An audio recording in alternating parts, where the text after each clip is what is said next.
చెప్పండి. ఎవరు మాట్లాడేది? రాధా మనోహర్ దాస్ శిష్యుడు. మీ పేరేంటండి? నా పేరు వెంకటేశ్వరరావు.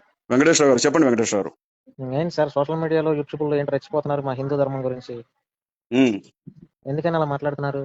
క్రిస్టియానిటీ గురించి మీ గురువు గారు ఏం మాట్లాడుతున్నారో మీ చెవులు కనపడదా, మీ కళ్ళకి కనపడదా? ఆయన మాట్లాడతాడండి. ఆయన మాట్లాడతాడు. ఆయనకి ఏమైనా పేటెంట్ రైట్ ఇచ్చారా ఇండియాలో? ఇది హిందూ దేశం. ఎవడు చెప్పాడు మీకు హిందూ దేశం అని? రాజ్యాంగంలో రాసిందా? రాజ్యాంగంలోనే రాయాలా? రాజ్యాంగం మీద మీకు నమ్మకం ఉండదా? ఉంటుంది. రాజ్యాంగాన్ని మీరు పాటించరా? పాటిస్తాం. మరి రాజ్యాంగంలో రాయాలి. మరి ఇప్పుడు మీ రాజ్యాంగాన్ని ఎప్పుడైనా చదివారా? ఎందుకు చదవలేదు? బ్రహ్మాండంగా చదివాం. ఎన్ని సూపర్ ఆర్టికల్స్ ఉంటాయి రాజ్యాంగంలో? రాజ్యాంగంలో చాలా ఆర్టికల్స్ ఉంటాయి. అదే ఎన్ని ఆర్టికల్స్ ఉంటాయంటున్నా. మీరు చెప్పండి ఎన్ని ఆర్టికల్స్ ఉంటాయో. చెప్పండి. మీరు చదివానంటున్నారు కదా. మీరు చెప్పండి సార్. మీరు చెప్పండి అండి. చదివానంటున్నారు కదా. ఎన్ని ఆర్టికల్స్ ఉంటాయి రాజ్యాంగంలో? మత స్వేచ్ఛ గురించి ఏం రాయబడింది రాజ్యాంగంలో? మీరు ఈ దేశం ఏమన్నా హిందూ దేశం అని చెప్పి రాశారా రాజ్యాంగంలో? మిగిలిన మతాలన్నీ కూడా సెకండరీ మతాలన్నీ ఏమన్నా రాజ్యాంగంలో రాశారా?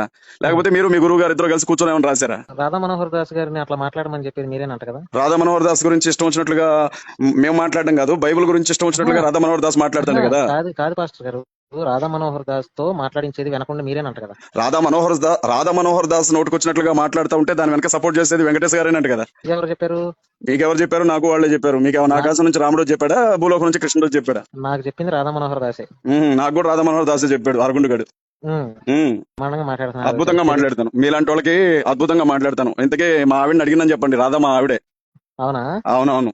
తొందరలోనే పెళ్లి కూడా చేస్తానని చెప్పండి.